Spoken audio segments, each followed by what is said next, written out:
Capítulo 6. El crimen, la elección lógica. Si el crimen es la descripción del puesto de trabajo, el psicópata es el candidato perfecto. En la película M de Friesland de 1931, Peter Lorre hacía el papel de un asesino de niños que conseguía a sus víctimas en la calle, guiado por sus impulsos homicidas.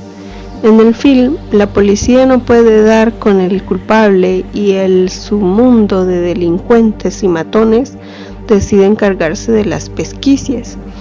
Una vez lo descubren, la sórdida población de delincuentes lo lleva a una destilería abandonada para juzgarlo con su propio tribunal de bajos fondos. Esta película es una de las más efectivas representaciones de lo que se ha llamado el honor de los ladrones. ¿Existe el honor entre los ladrones? Si rascamos en la superficie de la población de reclusos de cualquier prisión, encontramos una especie de código moral, no necesariamente el código de la ciudadanía normal, pero de todas formas un código, con sus normas y prohibiciones. Esos delincuentes, aunque en contra de algunas reglas y valores de la sociedad, pueden seguir las reglas del grupo al que pertenecen, de su vecindario, de su familia o de su banda. Ser un delincuente no significa necesariamente que no se tenga conciencia, ni siquiera significa estar menos socializado que los demás. Los delincuentes llegan al crimen por muchas vías, la mayoría de las cuales son fuerzas externas a ellas. Algunos delincuentes han aprendido que deben cometer delitos. Crecen en familias o en ambientes sociales en los que la conducta delictiva en cierto grado es la norma aceptada. Uno de nuestros sujetos, por ejemplo, nos contó que su padre era un ladrón profesional, su madre una prostituta, y de joven iba a trabajar con su padre. Otro de los ejemplos más conocidos y espectaculares son los miembros de las familias mafiosas o ciertas bandas de gitanos frecuentes en algunos lugares de Europa. Algunos delincuentes pueden entenderse como productos de lo que se conoce como el ciclo de la violencia. Existe evidencia que muestra que las víctimas de abusos sexuales, físicos o emocionales en la infancia se convierten en perpetradores de adultos. No es raro, por ejemplo, encontrar que los que abusan de niños fuesen víctimas del mismo abuso en su propia infancia, o que los maltratadores de esposas asistiesen en su niñez a las mismas escenas que ellos protagonizan. Otros cometen delitos movidos por necesidades imperiosas, por ejemplo, son adictos a las drogas o gente sin recursos que bloquean su conciencia para robar a fuerza de la desesperación. Muchos de esos sujetos empezaron su actividad criminal como refugiados de hogares rotos, pobres o abusivos, y se vuelven sobre las drogas para conseguir cierta compensación. Después se ven forzados a cometer delitos para sufragarse su hábito. También los hay que ingresan en las filas de presidiarios por cometer crímenes pasionales. Uno de nuestros sujetos, un hombre de 40 años sin antecedentes delictivos o violentos, encontró condones en el bolso de su esposa, discutió acaloradamente con ella, se volvió loco y le dio una tremenda paliza. Le condenaron a 2 años de cárcel, pero seguramente conseguirá la libertad condicional antes de que pase ese tiempo. Para muchos de estos sujetos, ciertas circunstancias sociales negativas, pobreza, violencia doméstica, abuso infantil, estrés económico, alcoholismo y drogadicción, son, por nombrar unas cuantas, fueron los factores que contribuyeron e incluso provocaron sus actos delictivos. De hecho, si esos factores no hubiesen estado presentes, muchos de esos criminales no habrían caído en el delito. Pero algunos individuos cometen delitos simplemente porque les va bien así. Es más fácil que trabajar o porque les excita. No todos son psicópatas, pero para los que lo son, el delito no es tanto el resultado de condiciones sociales adversas, sino de una estructura de personalidad que no tiene en cuenta las reglas y normas que regulan la sociedad. A uno de nuestros sujetos psicópatas le preguntamos por qué delinquía y respondió: ¿quiere que le diga la verdad? Por diversión. A diferencia de la mayoría de los delincuentes, los psicópatas no muestran lealtad a sus grupos, códigos o principios más que al ser el número uno. Los diferentes departamentos policiales se sirven de ello para resolver un crimen o para romper una banda o célula terrorista. Les dicen: sé listo, salva tu pellejo, cuéntanos quién más está metido en el asunto y quedarás libre. Y esa estrategia tiene más posibilidades de funcionar con un psicópata que con un delincuente normal. La película de Terrence Malick, Malas Tierras, se basa en una carrera criminal. Se trata de una película de ficción con un argumento fríamente realista. Esta ficción nos cuenta la vida del personaje principal, Kit Carruthers, cuyo irresistible encanto encaja perfectamente en el perfil psicopático. En la película, su vínculo con su novia Holly es muy profundo, lo cual nos rinde honor a la verdad. Uno puede estar tentado a desestimar esta película por ser demasiado romántica, por querer mostrar el gran corazón del psicópata, pero miremos de nuevo. Detrás de Kit se halla Holly. Si viéramos la película conociendo la historia real, nos daremos cuenta de que Kit representa lo que el cine considera un psicópata. Holly es la psicópata real, ese otro que brillantemente retrata a Sissy Spacek como la máscara que habla.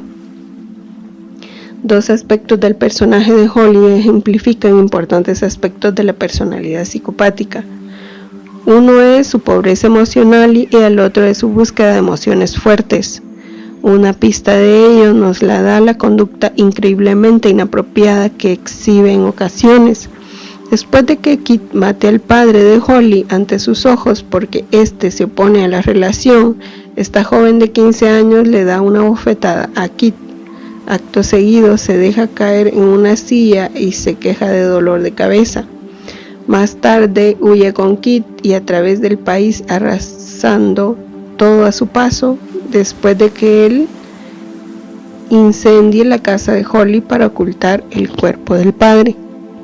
Un poco más tarde, con varios asesinatos más en su haber, Kit obliga a una aterrorizada pareja a abandonar su coche a punta de pistola, con un aire perezoso.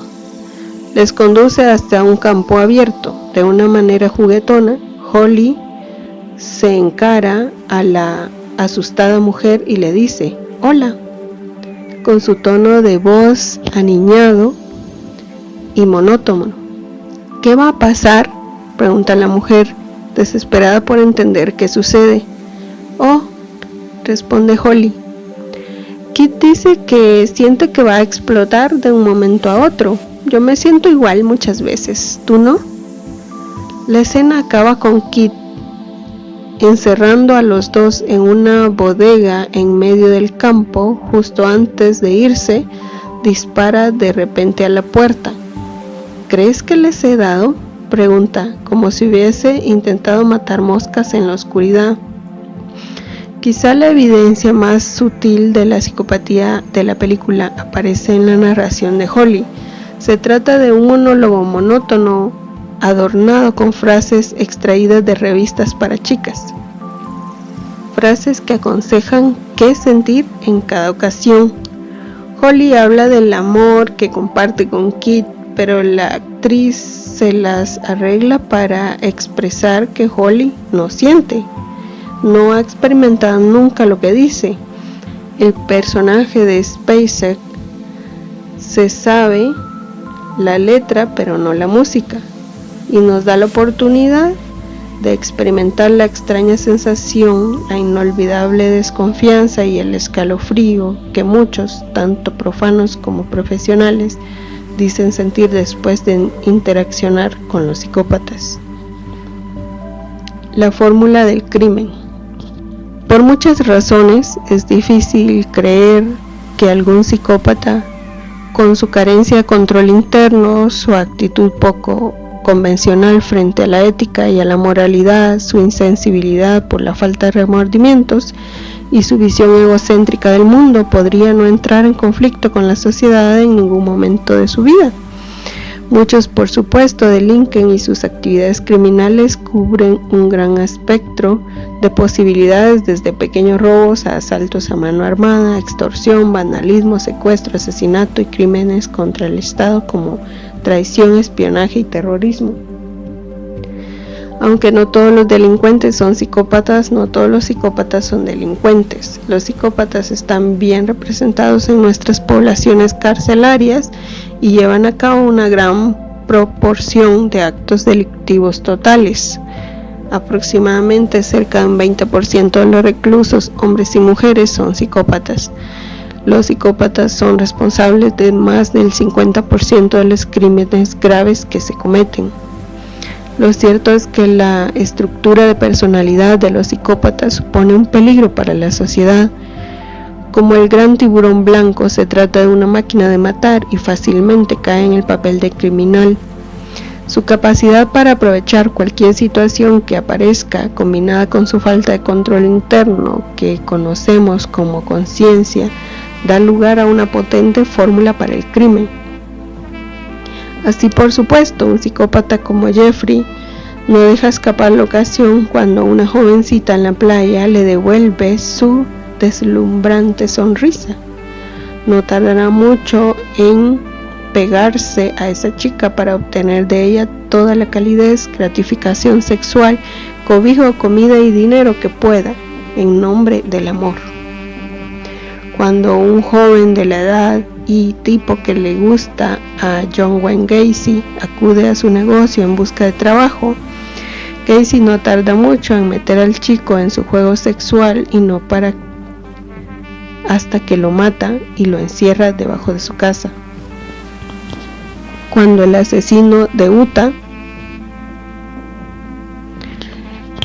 Gary Gilmore, tiene una pelea con su novia, se pone a conducir y suele ir acompañado de otra mujer hasta que ya no puede contener su ira. Va a una gasolinera, deja a su joven acompañante sola escuchando la radio unos minutos y dispara a la primera persona que se le cruza. A la noche siguiente hace lo mismo. Tiempo después describe a los dos hombres a los que dispara, diciendo simplemente que estaban en el lugar equivocado en el momento equivocado, ahí donde él se ve en la necesidad de descargarse. El reciente estudio del FBI concluyó que el 44% de los delincuentes que matan a oficiales de policía un acto de servicio son psicópatas. Vivir el momento. En un extremo, podemos pensar que un estudiante de filosofía, New Age, que se estremece ante la profanación de sus principios sagrados. En el otro, un psicópata, una persona anclada por completo en el presente, incapaz de resistir una buena oportunidad. Como nos decía un recluso que puntuó alto en Psychopathy Checklist. ¿Qué puede hacer un hombre? La chica tenía un culo precioso. Me serví yo mismo. Cumplía condena por violación. Conocemos el caso de otro violador detenido por la policía después de aparecer en un concurso de televisión en la misma ciudad donde vivían sus víctimas.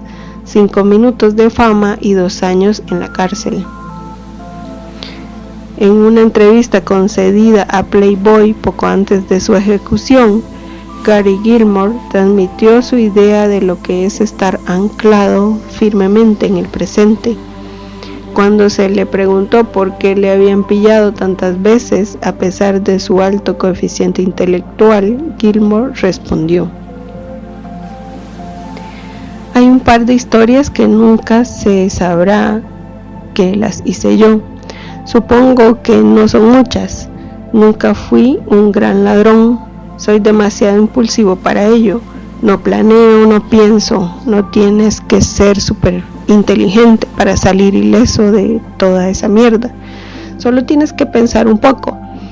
Pero yo no pienso, soy impaciente, demasiado ávido. Podría haber escapado con un montón de golpes en mi haber, pero no sé, realmente es difícil de entender. Quizá dejó de importarme hace mucho tiempo. Violencia psicopática, despreocupadamente a sangre fría.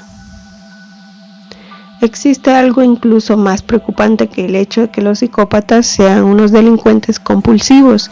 Es que tanto los hombres como las mujeres psicópatas tienen más probabilidades de ser violentos y agresivos que los demás delincuentes. Por supuesto, la violencia no es algo común en otras poblaciones, pero los psicópatas se las arreglan para llevar a cabo el doble de actos violentos y agresivos que los otros delincuentes, fuera y dentro de la cárcel. Problemático sí, pero no sorprendente. Mientras la mayoría de nosotros tiene fuertes inhibiciones a la hora de hacer daño físico a los demás, los psicópatas no. Para ellos la violencia y las amenazas son herramientas útiles para cuando tienen ira, sienten que les desafían o están frustrados.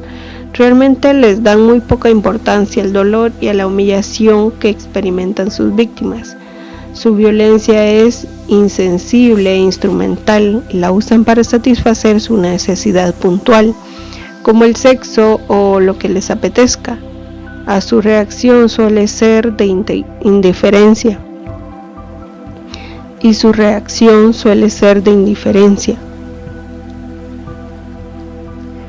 Sienten poder, placer o petulante satisfacción, ciertamente no pierden el sueño con ello. Compare las reacciones del psicópata con las de los agentes de la ley, obligados a usar la fuerza en la línea de fuego, a diferencia de los personajes de ficción que pueden matar a 10 de los malos antes de cenar, como Clint Eastwood en Harry el Sucio. La mayoría de los agentes de policía les afecta mucho los tiroteos y muchos experimentan flashbacks emocionales o sufren de lo que se ha llamado síndrome de estrés postraumático. Los efectos pueden ser tan deliberantes, muchas veces jurisdicciones estipulan rutinariamente que un oficial implicado en un tiroteo, sea con muertes o no, debe recibir apoyo psicológico. Tal apoyo sería agua de borrajas para los psicópatas. Incluso profesionales con mucha experiencia encuentran desconcertante el asistir a la reacción del psicópata ante un hecho traumático. Suelen describir una ofensa brutal como si se tratase de pelar una manzana o limpiar un pescado.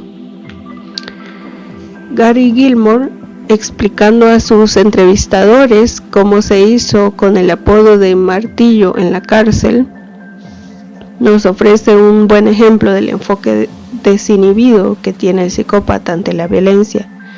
A un amigo de Gilmore, Leroy, le robaron y le dieron una paliza en la cárcel. Este le transmitió a Gilmore que necesitaba ayuda para devolvérsela a su agresor, Bill. Esa noche pillé a Bill sentado viendo un partido de fútbol, recuerda Gilmore. Y lo que hice fue acercarme y plantarle el martillo en la cabeza. Di media vuelta y me largué. Vaya si le hice risas. Me metieron en el agujero durante 4 meses, pero a Bill se lo llevaron a Portland para operarle el cerebro. Estaba bien jodido.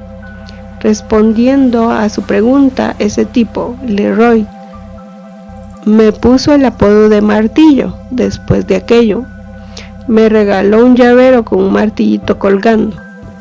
En la cárcel, Gilmore había estado proclamando a los 4 vientos haber matado a Bill con el martillo y haber cometido otro crimen violento. Los entrevistadores le preguntaron: ¿por qué vas por ahí diciendo haber matado a esos hombres? ¿Fanfarroneas o confiesas? Gilmore riendo: Para decirte la verdad, supongo que fanfarroneé un poco. Un expresidiario al que el psiquiatra de la cárcel había diagnosticado con psicopatía le dijo calmadamente a la policía que había apuñalado a otro hombre en un bar porque éste rechazó su petición de desalojar una mesa. Su explicación estaba cultivando su imagen de "no te metas conmigo". En ese momento la víctima le había desafiado en frente de otros tipos duros del bar. El día de Año Nuevo de 1990, Roxanne Murray, de 26 años, mató a su marido de 42, con el que llevaba 5 años casada, con un arma del calibre 12. Le dijo a la policía que lo quería, pero que había tenido que hacerlo. Los jueces estuvieron de acuerdo con ella y la declararon inocente de los cargos de asesinato en segundo grado. El marido, Doug Exprimidor Murray, era un pseudo-motociclista con una gran necesidad de motos potentes y perros débiles y complacientes, como las mujeres. Querría todas las posesiones bajo control. A lo largo de los 10 años que fue acusado de innumerables ocasiones de violación y robo, pero nunca pisó la cárcel por falta de pruebas. Había estado casado varias veces y solía atemorizar a las mujeres con las que estaba. En un acto macabro, dirigió un hogar para chicas adolescentes víctimas de abusos sexuales. Las explotó física, mentalmente, como explotaba a las demás mujeres, y en muchas ocasiones las fotografiaba en situaciones comprometidas para más tarde chantajearlas. Cuando Roxanne se quejó de las facturas de la comida de sus 14 perros, Doug la arrastró a su caravana, le golpeó la cabeza con una pistola cargada y le disparó a su perro favorito delante de ella. «Esto te podría haber pasado a ti», le dijo. Parecía incapaz de practicar el sexo sin violencia. Necesitaba el control absoluto. Exigía una felación en cualquier lugar y en cualquier momento, o a la negativa le seguía una paliza. Forzaba a sus mujeres a actuar como si las violase brutalmente para hacer el amor.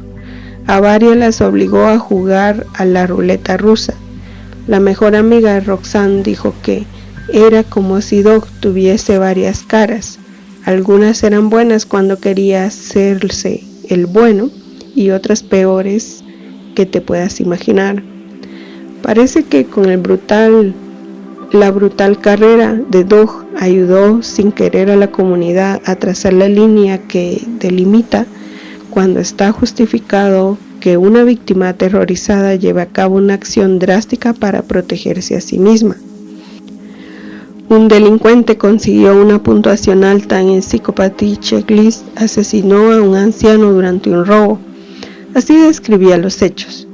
Estaba revolviendo la casa cuando el viejo baja las escaleras y empieza a gritar y a darle un puto ataque. Así le doy en la cabeza, pero el tío no para. Le pego un tajo en el pescuezo y se tambalea y se cae al suelo. Ahí está el tipo dando grititos ahogados como un cerdo, ríe. Y joder, me estaba poniendo nervioso, así que le doy unas patadas en la cabeza. Eso lo cayó por fin. Como estaba bastante cansado, cogí unas cuantas cervezas de la nevera, puse la televisión y me quedé dormido. Me despertaron los policías, ríe. Tales muestras de violencia, siempre simple y apasionada, son muy diferentes de los actos de violencia que surgen en una pelea acalorada, un estallido emocional de rabia, ira o miedo. Tenemos multitud de ejemplos en los medios de comunicación. La mayoría de la gente sabe que es perder los estribos y luego sorprenderse de los propios actos. Cuando estaba escribiendo este capítulo, se estaba juzgando por intento de asesinato a un hombre de 65 años sin ninguna historia delictiva. Había apuñalado a su exmujer y a su abogado durante una discusión extremadamente acalorada sobre la custodia de su hijo. Un psiquiatra local testificó que el hombre estaba tan exaltado que perdió el control. Lo hizo automáticamente y ni siquiera se acuerda de ello. Este hombre, aterrorizado por sus actos, fue absuelto. Incluso en el caso de haber sido condenado, seguramente habría conseguido muy pronto la libertad condicional. Como puntúan los criminólogos, los homicidios que ocurren como consecuencia de una pelea doméstica o entre amigos o conocidos son hechos aislados, cometidos por personas cabales y con remordimientos, y es imposible que se vuelvan a repetir. La violencia de los psicópatas, sin embargo, carece de emociones y se puede precipitar fácilmente con hechos de la vida cotidiana. En un estudio reciente examinamos registros policiales que describían hechos delictivos violentos cometidos por una muestra de hombres, la mitad de los cuales eran psicópatas. Los crímenes violentos cometidos por los psicópatas y otros criminales diferían en varios puntos importantes. La violencia de los delincuentes no psicópatas solía darse durante una disputa doméstica o un periodo de agitación emocional intenso, pero la violencia de los psicópatas ocurría durante la comisión de un delito o en una borrachera, o estaba motivada por un afán de venganza o castigo. 2/3 de las víctimas de los delincuentes no psicópatas eran miembros de sus familias, amigos y conocidos, pero 2/3 de las víctimas de los psicópatas eran personas completamente ajenas a ellos. En general, la violencia psicopática tiende a ser insensible y fría, directa, sin complicaciones, más como un asunto de negocios que como expresión de un malestar profundo con unos factores causantes entendibles. A los psicópatas les falta la emoción que acompaña la violencia de la mayoría de los individuos. Quizá el aspecto más terrorífico de la violencia psicopática es la influencia que tiene en la naturaleza de la violencia de nuestros centros urbanos. Atracos, tráfico de drogas, mendicidad agresiva, actividades de bandas o ataques o grupos minoritarios, por ejemplo a gays, tienen muchas veces en común un uso arbitrario de la violencia contra extraños o víctimas de conveniencia. Uno de los modelos de esta nueva ola de violencia es el matón del cine y la televisión. No es nada personal, suele decir antes de llevar a cabo uno de los actos violentos, y es que estos forman parte de su trabajo. Como nos decía una chica de 15 años, si veo algo que me gusta mucho, simplemente lo cojo. El peor día fue aquel que le saqué un cuchillo a una chica, pero nunca he herido a nadie, yo solo quiero cosas. Un conductor de pesadilla se estrella contra otro coche y mata a una mujer y a su hija pequeña. Los testigos afirman que el conductor es un maleducado y que no ha hecho más que despotricar después del accidente. Solo le preocupa que va a llegar tarde a una cita. En la ambulancia viaja con una de sus víctimas, un bebé de 2 meses en estado de gravedad. No parece ir bebido o drogado y aún así se queja del llanto del niño. ¿No puede nadie hacer callar a este maldito niño? Violencia sexual. La violación es un buen ejemplo del uso de la violencia insensible, egoísta e instrumental por parte de los psicópatas. No todos los violadores son psicópatas, por supuesto. Algunos violadores son individuos desequilibrados que sufren diferentes problemas psiquiátricos y psicológicos. Otros son el producto de actitudes sociales y culturales que reducen a las mujeres a roles serviles. Los actos delictivos de esos hombres, aunque repugnantes para la sociedad y horriblemente traumáticos para sus víctimas, podemos entenderlos mejor de lo que cometen los psicópatas. La mitad de los violadores reincidentes sean psicópatas. Quizá la mitad de los violadores reincidentes sean psicópatas. Sus actos sexuales son el resultado de una potente mezcla, la expresión desinhibida de impulsos y fantasías sexuales, deseo de placer y control, y la percepción de que sus víctimas son como objetos de placer y satisfacción. Veamos por ejemplo el caso de John Houghton, llamado también el violador de la bolsa de papel. Por la prensa de Vancouver, violaba a niños y a mujeres y se cubría la cabeza con una bolsa de papel. A Houghton le diagnosticaron psicopatía un tribunal psiquiátrico. Carece de conciencia, es manipulador, egocéntrico y poco de fiar y sin ninguna capacidad de amar. Y sádico sexual, obtiene excitación sexual infringiendo presión psicológica a sus víctimas. Los psicópatas como maltratadores de esposas. Desde hace pocos años han aumentado la concienciación social y la intolerancia hacia el fenómeno de la violencia en el hogar, lo que ha dado lugar a una menor impunidad. Aunque las causas y la dinámica del maltrato a esposa son complejas e implican una mirada de factores económicos, sociales y psicológicos, hay evidencia de que los psicópatas constituyen una proporción significativa de los maltratadores persistentes. En un estudio reciente utilizamos el Psychopathy Checklist con una muestra de hombres que participaron de forma voluntaria o como parte de su sentencia en un programa de tratamiento para maltratadores de esposas. Hallamos que el 25% de los hombres de la muestra eran psicópatas, un porcentaje similar al que encontramos en poblaciones carcelarias. Desconocemos el porcentaje de maltratadores que no entran en estos programas, pero sospechamos que es, como mínimo, del mismo nivel. La sugerencia de que muchos de los hombres que maltratan de forma continua a sus mujeres son psicópatas tiene importantes implicaciones en los programas de tratamiento. Esto se debe a que la conducta de los psicópatas es notoriamente resistente al cambio, un tema que trataremos más adelante en este capítulo. Los recursos disponibles para llevar a cabo programas para maridos maltratadores son limitados y suele haber largas listas de esperas. Los psicópatas, más que otros hombres, suelen estar muy dispuestos a asistir a estos programas simplemente para agradar al tribunal, pero raras veces para cambiar su conducta. Frecuentemente lo único que hacen es ocupar un sitio que le podría haber hecho mucho bien a otra persona. Más aún, los psicópatas suelen impedir el buen funcionamiento de estos programas. Quizá la peor consecuencia de enviar a un psicópata a este tipo de terapia es la falta de sensación de seguridad que proporciona en la esposa del maltratador. Ha seguido un tratamiento, seguro que ya está mejor, puede concluir la desdichada esposa, perdiendo una buena oportunidad para acabar con la relación. El señor Leblanc fue condenado por maltratar a su mujer y el tribunal le obligó a asistir a un grupo de tratamiento para maridos maltratadores.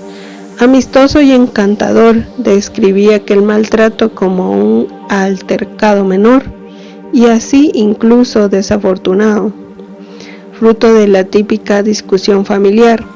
El informe de la policía, sin embargo, especificaba que le había roto la nariz a su mujer y que le había hinchado los ojos y que ese maltrato era solo el último de una serie de episodios similares que había protagonizado no solo con su actual pareja.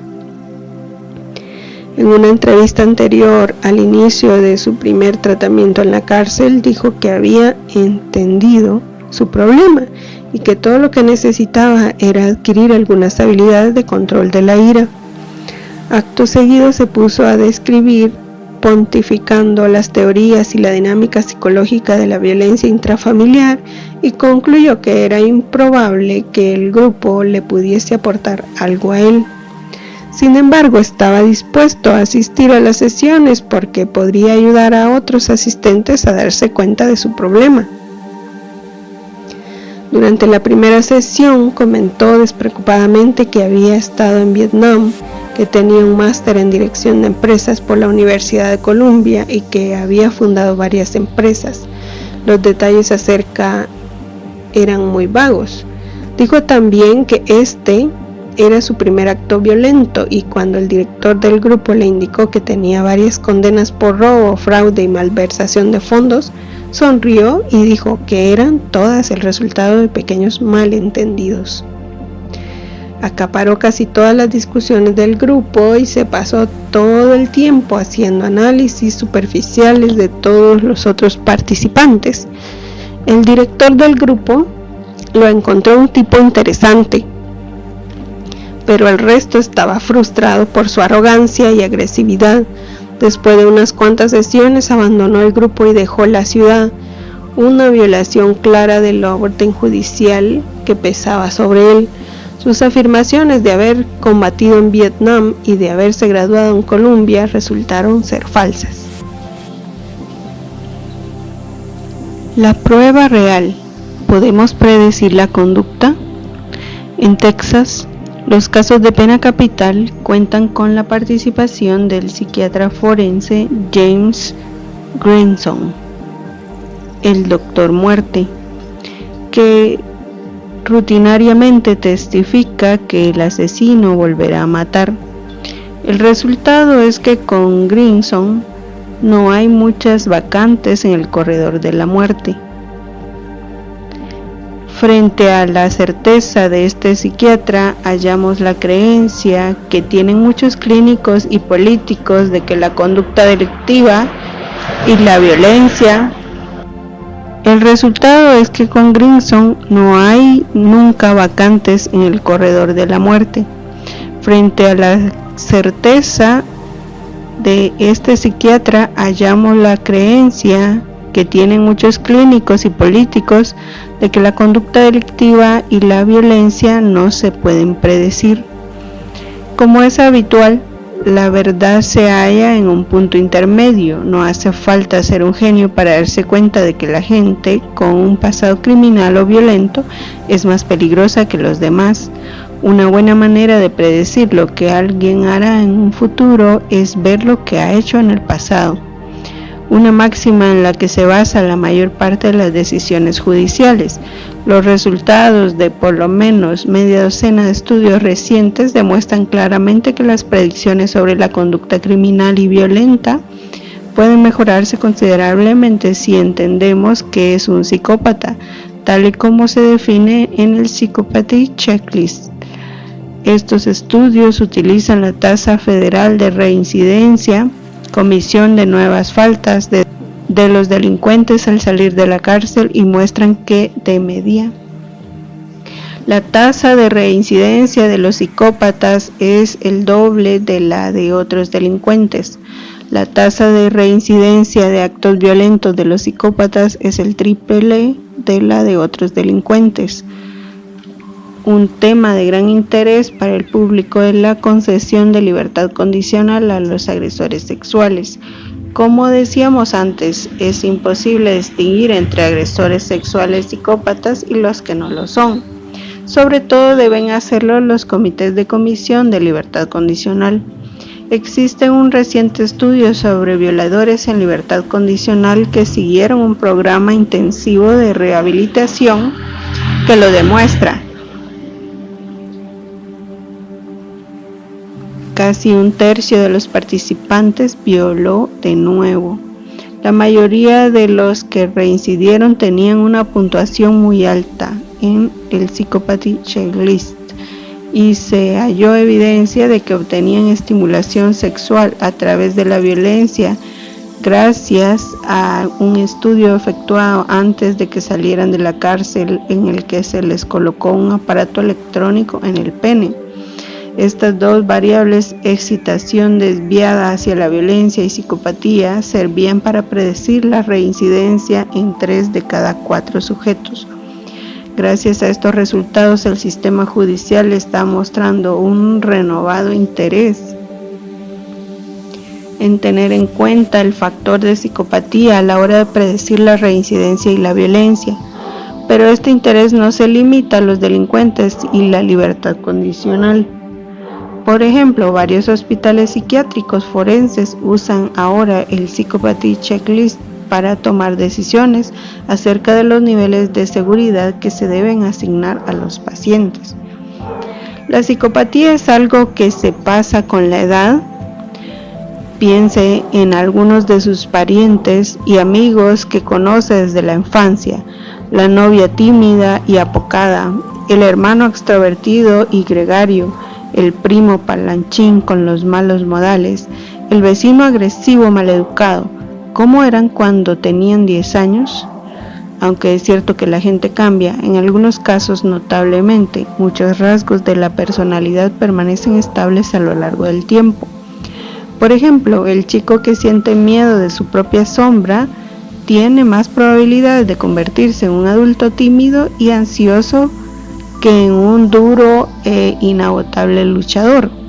Esto no quiere decir que nuestra personalidad y conducta queden fijadas sin remisión en nuestra infancia o que el crecimiento, la maduración y la experiencia nos sean fuerzas poderosas a la hora de determinar qué clase de adultos seremos. Pero, en cierta medida, si hay una continuidad en cómo interactuamos con nuestro medio ambiente con respecto a la criminalidad, por ejemplo, algunos investigadores han encontrado que los rasgos infantiles de timidez, la agresividad y la agitación son muy persistentes en los delincuentes, al menos hasta los primeros años de edad adulta. No es sorprendente, pues, que la actividad antisocial y delictiva de los psicópatas adultos sea la prolongación de sus patrones de conducta infantiles. Sin embargo, sucede algo interesante en el otro extremo del espectro. Por lo general, la actividad delictiva de los psicópatas sigue un alto nivel hasta la edad de 40 años, después de la cual decrece rápidamente. Esta disminución es más pronunciada en el caso de los actos no violentos que en el de los violentos. ¿Qué es lo que hace que después de los 40 años disminuya la actividad antisocial de los psicópatas? Disponemos de varias explicaciones al respecto. Se queman, maduran, se cansan de estar en la cárcel o de entrar en conflicto con la ley, desarrollan nuevas estrategias para vencer al sistema, encuentran a alguien que les entiende, reestructuran su visión de sí mismos y del mundo, etc. Pero antes de concluir que los psicópatas mayores no son una amenaza para la sociedad, consideremos lo siguiente. No todos los psicópatas dejan la delincuencia después de los 40 años, muchos continuarán cometiendo delitos cuando son mayores. Un descenso en los delitos cometidos no significa que haya habido un cambio fundamental en sus personalidades. Existen importantes consideraciones al respecto. Algunos psicópatas continúan cometiendo delitos especialmente violentos hasta el día de su muerte. La investigación demuestra que muchos de los que disminuyen su actividad delictiva con la edad siguen teniendo la misma personalidad esencial, es decir, los rasgos que hemos descrito en el capítulo 3, egocentrismo, frivolidad, manipulación, insensibilidad. La diferencia es que aprenden a satisfacer sus necesidades de manera menos antisocial que antes. Sin embargo, eso no significa que su conducta sea más moral o ética. Nosotros nos hemos encontrado con una mujer cuyo marido, reformado, se las arregla ahora para no meterse en líos con la ley. La engaña menos que antes y le expresa amor. Pero en el fondo se pregunta si realmente ha cambiado en algo, especialmente cuando por su casualidad descubre lo que tiene entre manos en ese momento. Si ese hombre es un psicópata, yo dudo que haya cambiado. A la edad de 35 años, un psicópata diagnosticada como tal y con una larga carrera criminal y violenta, decidió cambiar completamente de vida. Se apuntó a numerosos cursos en la cárcel y, después de su liberación a la edad de 42 años, se sacó un diploma universitario en psicología. Empezó a trabajar con niños de la calle y durante los siguientes 5 años no tuvo ningún problema con la ley. Algunas personas de su comunidad consideran que su rehabilitación fue un éxito. Sin embargo, lo cierto es que ha sido despedida de varios trabajos por malversación de fondos y por amenazar a compañeros y supervisores. debido a que muchas de esas personas creen que puede llegar a cumplir sus amenazas y a que no quieren comprometer o avergonzar a sus organizaciones, no se han tomado medidas legales contra ella. Algunos de los que la conocen piensan que es una mujer interesante cuyo pasado delictivo es el resultado de una situación social desfavorable o de mala suerte. Otros piensan que es la misma persona de siempre, insensible, arrogante, manipuladora y egocéntrica, con la única diferencia de que ahora se las arregla para que no le caiga encima el peso de la ley. La puntuación perfecta. Acabaré este capítulo con un breve relato sobre un delincuente al que 2 evaluadores independientes le dieron la misma máxima puntuación posible en el Psychopathy Checklist, un grado que alcanza 1 de cada 200 delincuentes de importancia. Earl, de 40 años y cumplía una condena de 3 por asalto, ambos evaluadores encontraron que era una persona muy interesante, incluso emocionante, ya que exhibía una energía cautivadora. Al mismo tiempo, les chocaba y repelía lo que contaba, con ese tono despreocupado y característico. Como decía uno de los evaluadores, estaba realmente fascinado por ese tipo, pero era de todo planeta. Me asustó de verdad.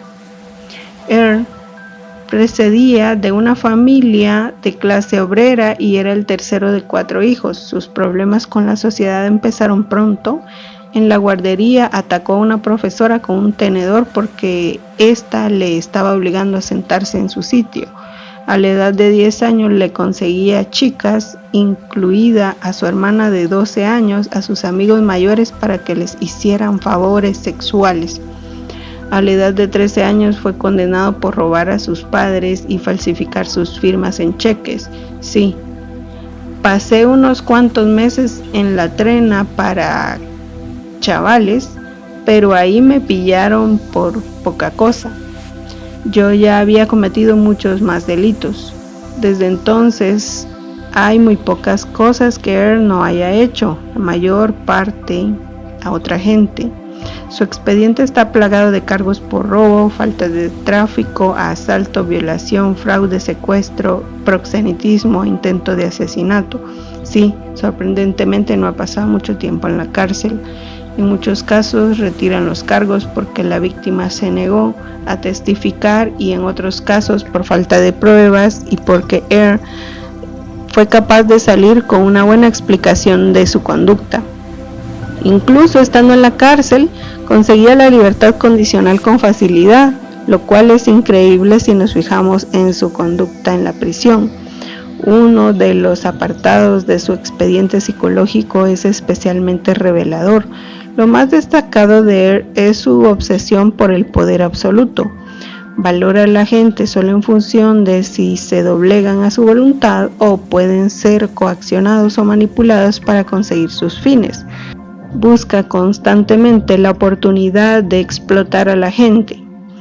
Otro describe cómo en su búsqueda de poder y control utiliza sus tácticas tanto con los reclusos como con el personal y es tímido y admirado por ambos bandos. Tiene una gran habilidad para usar las amenazas, la intimidación, la fuerza, el engaño y las drogas y regularmente informa sobre los otros reclusos para salvarse el culo y obtener privilegios. El código de honor de la cárcel no significa nada para él a no ser que pueda sacar algo en su favor. Su relación con las mujeres es depredadora y frívola, como el resto de su conducta. Dice haber tenido cientos de relaciones que han durado desde días a semanas y un incontable número de contactos sexuales. Cuando se le preguntó cuántos hijos tenía, contestó: no sé realmente.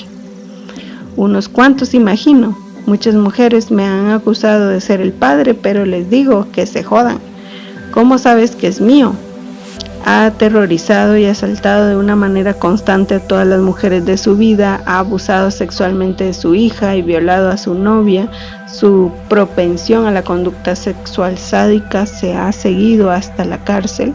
donde es bien conocido por su homosexualidad agresiva. Una de las características más sorprendentes de la personalidad de Air es su presuntuosidad. En su expediente psicológico encontramos muchas notas que hacen referencia a su manera pomposa y rimbombante de expresarse. Como escribió uno de mis evaluadores: si no estuviese tan asustado, me reiría delante de él de su descarada autoadoración. Como decía Air, siempre me han dicho los demás que soy un tío grande, que no hay nada más que no pueda hacer. A veces creo que me toman el pelo, pero un hombre tiene que creer en sí mismo, ¿no? Cuando me miro a mí mismo, me gusta lo que veo.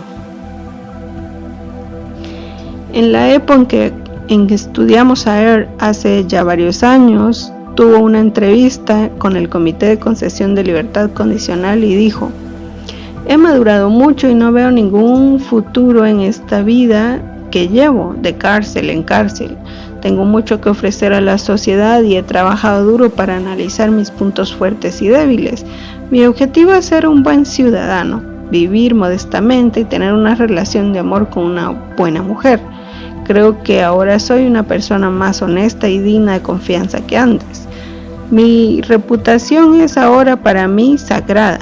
Uno de mis entrevistadores comentó al respecto: es irónico que Air diga eso porque su reputación es precisamente la de mentir sin parar y la de utilizar docenas de identidades falsas.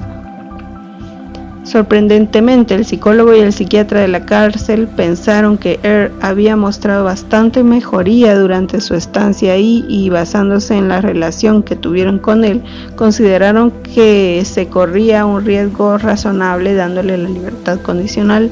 Pero como dijo uno de mis colaboradores, si la mitad de lo que me ha dicho es cierto, nunca deberían dejarlo ir. Air se daba cuenta de que nuestra evaluación era estrictamente confidencial, que formaba parte de un proyecto de investigación y que no íbamos a comunicar nuestros resultados a las autoridades institucionales, a no ser que en ese momento supusiese una amenaza concreta para los demás y para él mismo. Nosotros tuvimos acceso, pues, a su auténtica personalidad, diferente de la que mostró el Comité de la Concesión de Libertad Condicional. De todas formas, él le fue negada y empezó a acusar a mi evaluador de divulgar sus confidencias que le había hecho. Mi colaborador, temiendo represalias por parte de los amigos de Air en el exterior, se fue de viaje a Europa y ahora trabaja en Inglaterra. Air fue recientemente puesto en libertad y mi colaborador no tiene por ahora la menor intención de volver a Canadá.